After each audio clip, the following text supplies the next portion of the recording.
Welcome back to TechnoSurgeon YouTube channel. So first of all, for today we have the news by Windows Central, and they had reported like Windows 12 is coming very soon. But previously we knew like the Windows 10 would be the end of it, and after that they will be just iteratively updating Windows 10. But then we got Windows 11, and now there's a rumor he said like that his sources have said that Windows 12 is coming very soon and it will come in 2024. Yeah, you heard it right.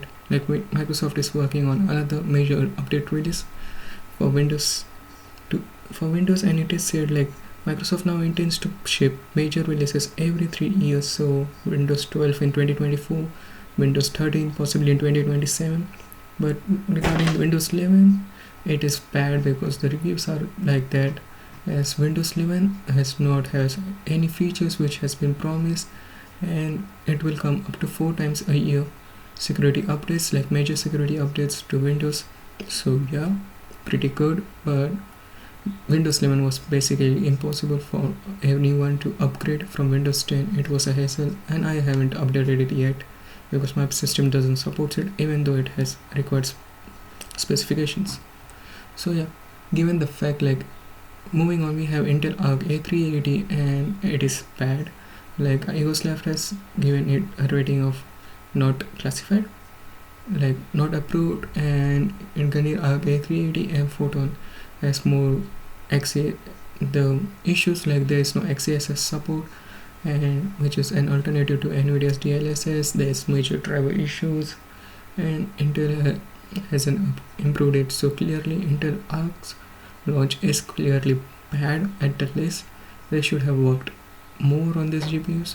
But given the fact like Intel was previously working on integrated GPUs and this is a desktop GPU, this should be expected, but they should have worked a little bit more than to launch this Arc as soon as possible. Like it was supposed to come in 2021 and it has been delayed by 1 year to 2022, and now it's available in one market. And given the fact like there is still driver issues and stuff related to it, it's still bad. Like they should just work on it perfectly and then provide the proper Arc GPUs, because if Intel comes into the market, it would be a game really turnaround. Let's wait. But the hype for the next generation of Intel Arc or Intel Battle Mage has been died down nonetheless, because this launch is very bad.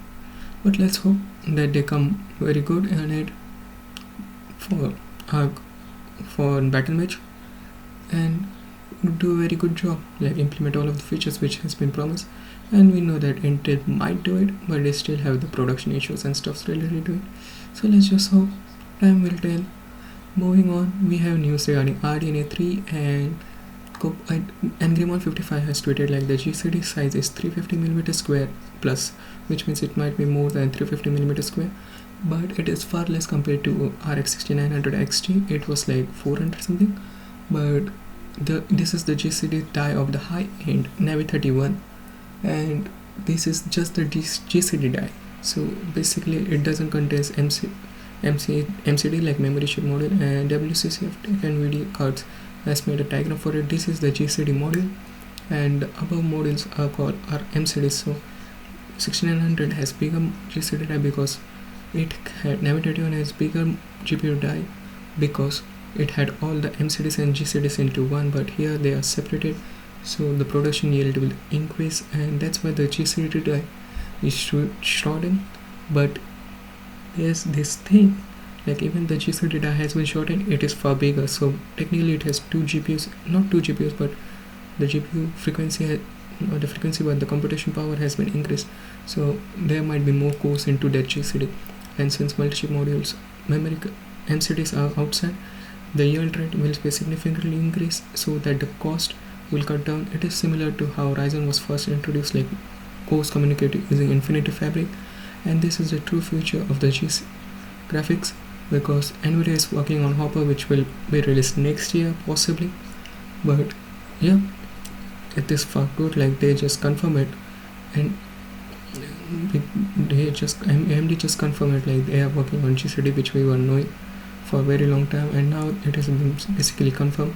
Like indeed it is coming very soon in RDNA 3. and the performance per watt will be increased substantially, like they are aiming for 50, but maybe it will be more. And since it is close to NVIDIA, we have like benchmarks of time spy for RTX 4090, and it gets up to 82% higher compared to RTX 3090 and 66% higher compared to 3090 Ti in time spy extreme, and as it scores more than 1900, and it is a synthetic benchmark, so 66% is very good compared to 3090. And do note it is 4090 and not 4090 Ti. So 4090 Ti will be monster because it will come with 48 GB of RAM, as I had made video on it. But if this is true, it is a pretty massive improvement, like it can give massive improvement. So for example, here a tweet says like in 3090 in control the same settings, you get an average of 72 frames per second at 4K ray tracing on DLSS, but RTX 4090 can deliver at the same setting over 160 fps, which is 2.2 times and almost 122% higher compared to 3090 Ti. So yeah, it is pretty good. Let's just hope that they don't require much power, because Copper 7 Kimi has already said it can drop to 800 watts, so let's just hope it doesn't do it. But it's pretty awesome. So what do you think about all of this? Sound off your thoughts in the comment section below. Like, share and subscribe, and I will meet you in the next one. Peace out.